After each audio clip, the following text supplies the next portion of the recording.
नमस्कार दोस्तों, पीके हिंदी क्लास में आप सभी को स्वागत है। अब आज हम चल रहे हैं उच्चारण की जो है वर्णों के उच्चारण पर चलते हैं। इससे पहले एक वीडियो और बना के आप लोग को डाल चुके हैं।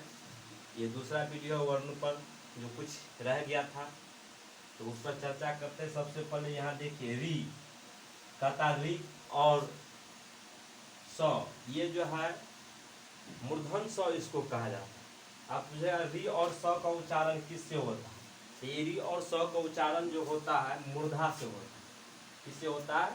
मूर्धा से होता है। ये जरूर आप लोग बढ़िया से सुनिएगा और कॉपी कलम बगल में खोल के रखिएगा। जो चीज़ है जो नोट करते चलिएगा। कुछ ऐसा पॉइंट है जो नोट करना अहम जरूरी रहता है, इसीलिए आप लोग नोट भी कर लीजिएगा।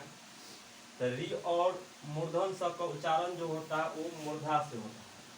किससे होता है? मूर्धा से होता है।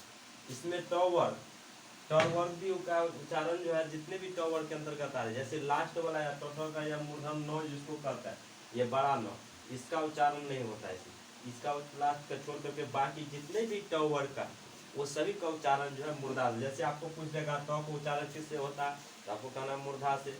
इसी प्रकार पूछेगा छ का उच्चारण किससे होता है तो मूर्धा से। इसी प्रकार पूछेगा द का उच्चारण किससे होता है? मूर्धा से। इसके बाद ढ का उच्चारण किससे होता है? ध्यान देकर रखिए, ढोलक वाला ढ, इस ढ का उच्चारण मूर्धा से होता है। ये समझ गए हैं इतना उच्चारण। इसके बाद चलिए ए और ऐ।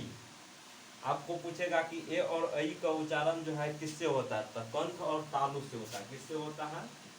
कंठ और तालु से। इसका उच्चारण कंठ और तालु से। ए और ऐ का उच्चारण होता है कंठ और तालु से। ये कंठ और तालु से। आपको पूछेगा ए का उच्चारण किससे होता है तो कंठ और तालु से करना। फिर ऐ का उच्चारण पूछेगा किससे होता है तो कंठ और तालु से होता है। ये ध्यान में रखिए। इसके बाद अगला पॉइंट पे चलेंगे। यहाँ ओ और औ लिखा है। आप पूछेगा आपको जो है ओ और औ का उच्चारण किससे होता है? ओ और औ का उच्चारण जो होता है कंठ और ओठ से होता है। किससे होता है? कंठ और ओठ, कंठ और ओठ से होता है। ओ और औ का उच्चारण जो होता है वो कंठ और ओठ से होता है। अब यहाँ पे एक एक करके पूछेगा क्वेश्चन में, आपको कहेगा ओ का उच्चारण किससे होता है तो कंठ और ओठ से होता है। इसके बाद कहेगा औ का उच्चारण किससे होता है तो कंठ और ओठ से होता है। अब अकेले व बचा हुआ है। आप पूछेगा आपको व का उच्चारण किससे होता है तो व का उच्चारण जो होता है वो दंत और ओठ से होता है। किससे होता है? दंत और ओठ, दंत और ओठ से उच्चारण होता है। वह का उच्चारण दंत और ओठ से होता है। आप सीधा यहाँ देख लिए। अब आपको हम बताने चल रहे हैं कि सौ के बारे में, क्योंकि 3 गो सौ होता है। यौरलव्य में आप लोग जानते हैं कि यौरलव्य में 3 गो सौ होता है, तालम सौ, मूर्धन सौ और दंत सौ। इन सभी के बारे में आपको बताने जा रहे हैं। तो सबसे पहले यहाँ लिख लेंगे एक एक करके, तालम सौ, मूर्धन सौ और दंत सौ। इस सौ का आप जानते हैं कि इसका नाम है तालम, तालम सौ, ताकर लो व तालम सौ। इसका नाम है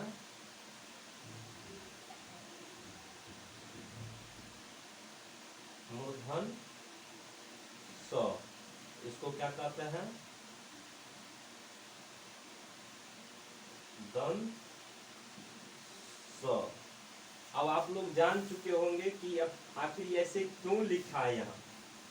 इसका कोई रीजन होगा। आप लोग भी जान चुके होंगे इसका कोई रीजन होगा, इसीलिए ऐसे लिखा कि 100 को क्यों लिखा है अलग। और सही बात है कि यहाँ कोई रीजन यही है कि जिसका जैसा नाम है वैसा ही उस शब्द से उसका उच्चारण होता है। जैसे कि यहाँ आप लोग जानते हैं कि तालम स है तो इसका उच्चारण होता है तालु से। और जैसे कि मूर्धन स है इसका उच्चारण मोस मूर्धन स मोस मूर्धा से। जैसे कि आपको दंत स है तो जैसे इसका नाम जैसा इसका उच्चारण दंत से होता है। आप देख लिए तो स तालम स, तो स तालु से उच्चारण, द स मोस मूर्धन स, मोस मूर्धा से उच्चारण, द स दंत स, द स दंत से उच्चारण। अब आप लोग समझ गए होंगे कि ऐसे टेक्निक से कि कुछ हम इसीलिए पहले बता दें कि कुछ ऐसा शब्द होता है जिसको जो है नोट करना होता है। इसीलिए आप लोग कॉपी कलम खोल करके रखिएगा, जरूर इस शब्द को ऐसे करके जो आप लोग नोट कर लीजिएगा, समझ में आ जाएगी ये बात।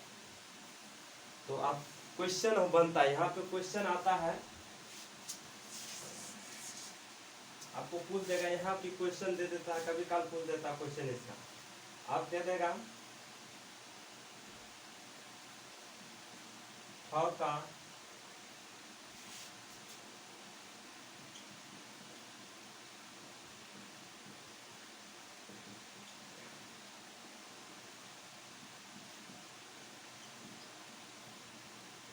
का वर्ड का उच्चारण होता है, ऑप्शन में डाल देगा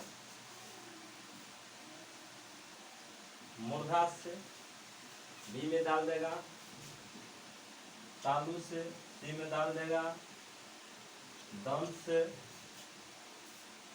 आदि में डाल देगा नन ऑफ दिस, मतलब इनमें से किसी से नहीं। क्वेश्चन ऐसे पूछा जाता है। आप यहाँ देखिए, सबसे पहले ठ का उच्चारण हमने बताए थे आपको इसमें कि ट वर्ग के अंतर्गत, ट वर्ग के अंतर्गत जितने भी आते हैं वो उसका मूर्धा से उच्चारण, तो ट वर्ग के अंतर्गत ठ आते हैं, हमने बताया ट का उच्चारण भी होगा तो मूर्धे से होगा, ठ का उच्चारण तो मूर्धे से, ड का उच्चारण मूर्धे, ढ का उच्चारण तो मूर्धे से, यह क्या होगा, इसका उच्चारण जो ठ का था तो ये हो जाएगा मूर्धा से, ऑप्शन नंबर ए हो जाएगा। इसी प्रकार आपको दूसरा क्वेश्चन पूछ देगा भाषा ठ ही केंद्र,